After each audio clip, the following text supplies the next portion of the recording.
Ya, Assalamualaikum warahmatullahi wabarakatuh. Pemirsa Sultan TV, selamat siang. Apa kabar semuanya? Semoga dalam keadaan sehat walafiat. Kita kembali tentunya menjumpai Anda dalam Berita Sultan Siang edisi hari ini. Ini siaran pertama begitu di Sultan TV pasca libur tahun baru 2022. Hari ini tepat di hari Senin tanggal 3 Januari 2022, dan kami ucapkan selamat tahun baru tahun 2022 pemirsa. Dan jangan lupa untuk terus memfollow seluruh media sosial kita di Instagram @sultantv.co dan juga @beritasultantv, dan fanpage Facebook kita @sultantv.co, lalu YouTube kita di @sultantv. Dan Anda juga bisa menyaksikan tayangan kita melalui TV satelit Ninmedia di channel 026. Hari ini kita akan membahas pengamanan pasca tahun baru 2022 dan juga bagaimana hasil dari Operasi Lilin Maung tahun 2021 begitu, terkait dengan pengamanan pergantian tahun 2022 di Provinsi Banten. Telah hadir bersama kita di studio Sultan TV Bapak Kombes Pol Sinto Silitonga SIK MSI. Assalamualaikum Pak Sinto. Waalaikumsalam Mbak Dia, dan selamat siang teman-teman Sultan TV di Banten. Amin. Terima kasih sudah hadir dan selamat atas kenaikan pangkatnya Pak Sinto. Terima kasih Mbak Dea, dan terima kasih juga dukungan dari teman-teman sekalian. Baik, kita akan membincang soal hasil dari Operasi Lilin Maung tahun 2021 dan juga bagaimana sih Pak kelancaran dan juga pengamanan pada pergantian tahun 2022 di Provinsi Banten Pak. Silakan. Sebelumnya kami mengucapkan selamat tahun baru kepada seluruh masyarakat Banten dan kepada terutama teman-teman dari media.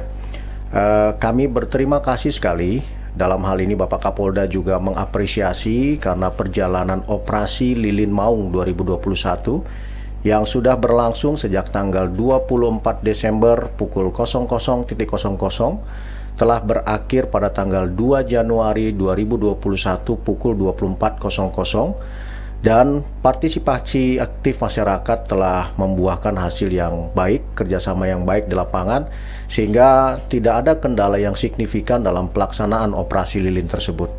Dan kita juga bisa melalui tahun lama 2021 ke 2022 dengan aman, lancar, dan tertib. Demikian. Amin. Artinya partisipasi masyarakat dan juga kesadaran masyarakat untuk social distancing, kemudian PPKM juga ini menerapkan secara sadar dengan sendirinya ya Pak? Ya, pasca instruksi Mendagri nomor 66 tahun 2021 dikeluarkan, tantangan terbesar kami adalah bagaimana mensosialisasikan ketentuan-ketentuan menjelang Natal dan Tahun Baru untuk bisa dipahami oleh masyarakat. Sehingga ini menjadi peluang yang baik bagi kami dalam mengelola di bidang humas, berkoordinasi dengan teman-teman media, dan alhamdulillah memang sesuai dengan hasil faktual di lapangan, kami melihat bahwa masyarakat Banten dan masyarakat yang berkunjung ke Banten baik dalam rangka mobilisasi untuk kepentingan ekonomi maupun untuk kepentingan wisata benar-benar sudah memahami apa saja ketentuan dalam instruksi Mendagri tersebut. Oke, baik. Pak Sinto, mungkin bisa dijelaskan juga kepada pemirsa Sultan TV titik mana yang kemudian ada puncak pasti ya Pak ya, puncak kepadatan pada libur tahun baru 2021 ke 2022, titik mana saja, kemudian kepadatannya seperti apa sih Pak?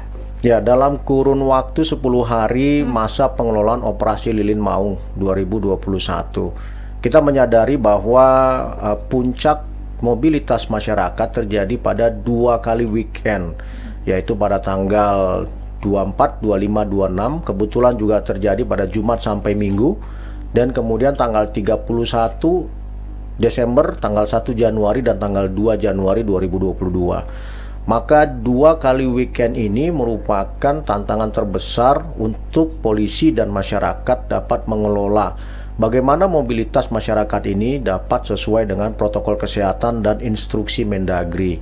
Dan kami laporkan juga bahwa kepadatan pada 2 kali weekend itu terutama terjadi pada tempat-tempat destinasi wisata. Sehingga laporan dari para Kasat Lantas, dari para Kapolres, mulai dari Cilegon, Pandeglang, dan Lebak, aktivitas masyarakat memuncak pada tempat-tempat tersebut.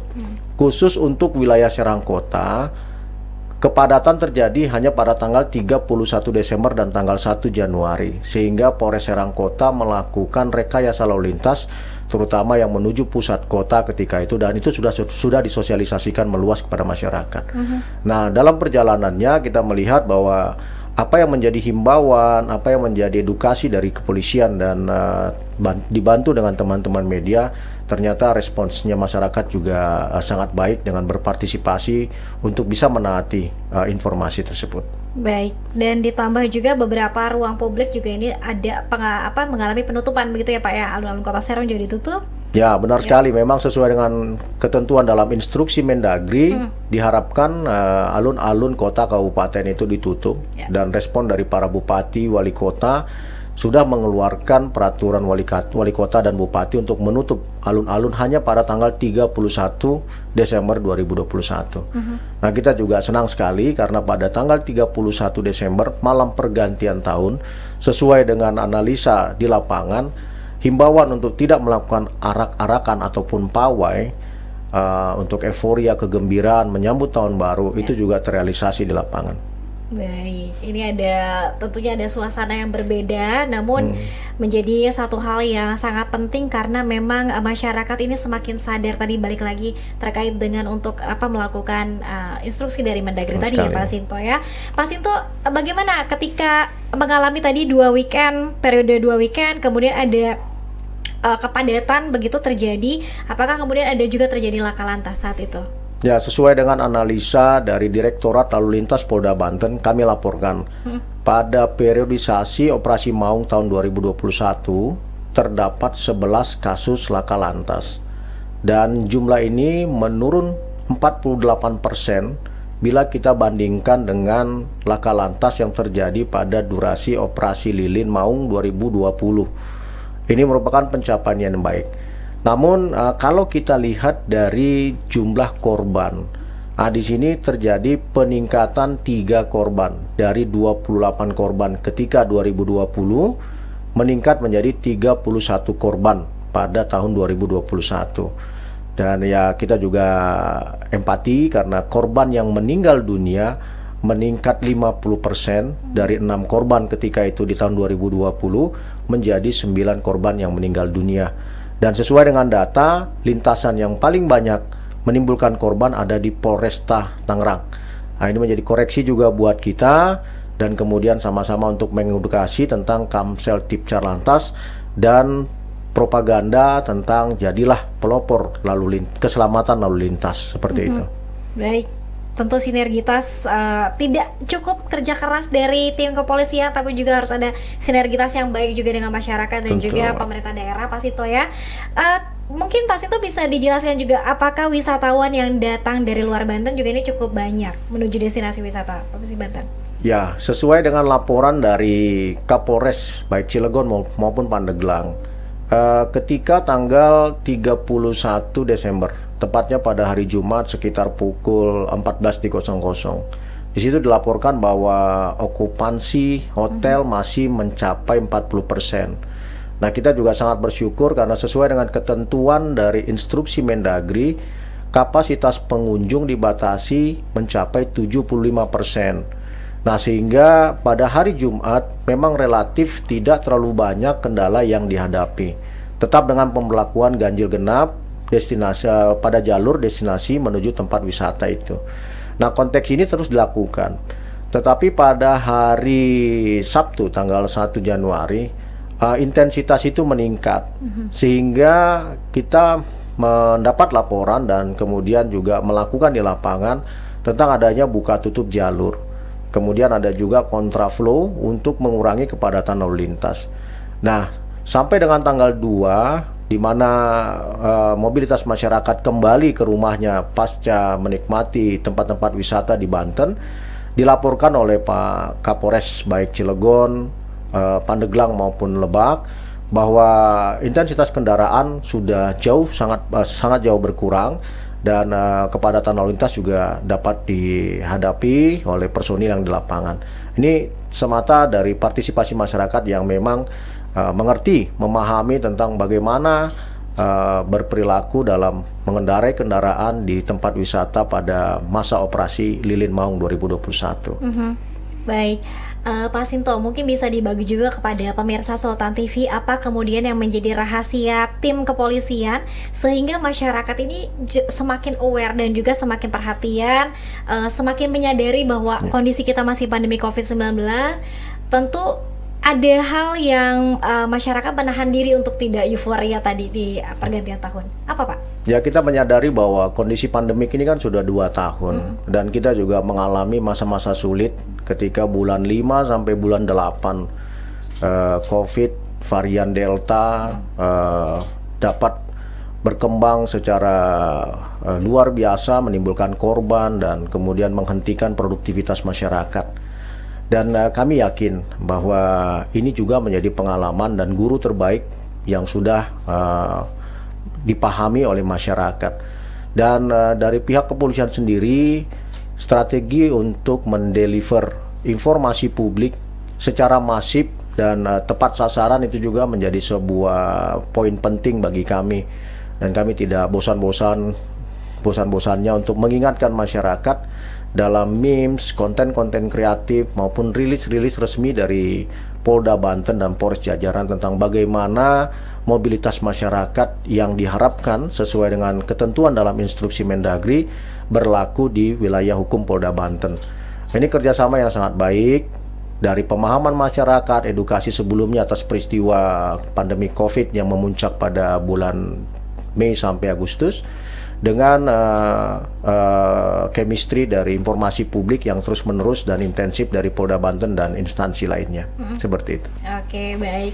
Nah, ini yang menjadi satu hal kekhawatiran kita bersama juga ketika misalnya ada masyarakat yang mendapatkan informasi hoax atau mungkin yang tidak valid dari media mainstream begitu, dan juga mungkin dari kepolisian sendiri. Bagaimana, Pak? Mungkin ada tips kepada masyarakat sehingga bisa terhindar dari berita hoax pada saat ini?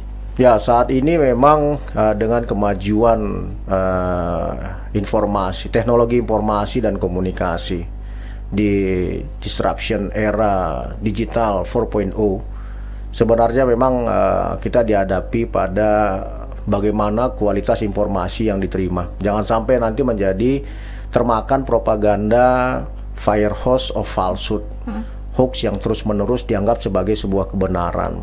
Maka di media sosial juga sudah tersaji banyak sekali aplikasi-aplikasi untuk mengecek apakah informasi yang ada di gadget dalam genggaman itu valid, atau just asking or seeing the social media official from police Polda Banten maupun Polres jajaran lainnya untuk bisa memastikan apakah informasi itu valid.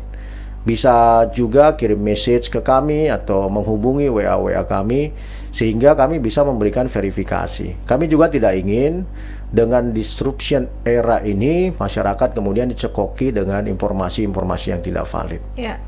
Baik, Pak Sinto, mungkin ada call center atau hotline dari Polda Banten sehingga 24 jam begitu bisa menerima keluhan dan juga lain-lain. Ya, kami informasikan bahwa program hotline Polda Banten dan Polres jajaran serta Mabes Polri terutama itu ada di layanan panggilan 110. Nah, konteksnya semua informasi yang ingin divalidasi atau informasi yang sifatnya laporan juga bisa disalurkan di 110. Untuk menyentuh kami di media-media sosial, kami dapat dilihat dengan keywords Polda Banten or Humas Polda Banten, dan kemudian dapat menyampaikan informasi di media-media sosial yang kami kelola dan adminnya juga adalah Polri, sehingga kami yakinkan engagement atau respon atas informasi dari masyarakat kami akan tindak lanjuti. Baik, terima kasih banyak Pak Sinto sudah hadir membersamai Sultan TV di tahun baru ya. Ini di tahun baru 2022. Mungkin terakhir Pak Sinto, apa yang ingin disampaikan kepada pemirsa, kemudian juga pemerintah daerah bersama dengan tim kepolisian yang tentu tidak lelah-lelahnya ini untuk terus mengingatkan masyarakat untuk terus menerapkan protokol kesehatan nih. Silakan, ya, Pak. ini adalah challenge terbesar kita memasuki 2022, bahwa tahun yang baru tentu saja ada ekspektasi baru. Masyarakat harus produktif di tengah kondisi pandemik. Maka kata kuncinya adalah mari bersama-sama kita patuhi dan disiplin dalam melaksanakan protokol kesehatan sehingga produktivitas masyarakat betul-betul dapat berpengaruh bagi pemulihan ekonomi nasional itu sendiri. Terima kasih sudah mengundang saya di Sultan TV. Baik, sekali lagi terima kasih Bapak Kombes Pol Sinto Silitonga SIK MSI selaku Kabid Humas Polda Banten. Bapak sukses selalu, sehat selalu, Terima kasih Mbak Dea. sehingga bisa bertugas dengan baik dan juga terus bisa membersamai masyarakat di Provinsi Banten. Luar Pemirsa, terima kasih banyak atas kebersamaannya dan terima kasih dan sekali lagi selamat tahun baru 2022. Semoga tadi resolusi yang disampaikan oleh Pak Sinto ini juga bisa direalisasikan dengan baik. Terima kasih atas kebersamaan Anda. Nanti besok kita kembali lagi di jam yang sama. Terima kasih atas kebersamaan Anda. Wassalamualaikum warahmatullahi wabarakatuh. Waalaikumsalam warahmatullahi wabarakatuh. Terima kasih Pak Sinto. Sama-sama.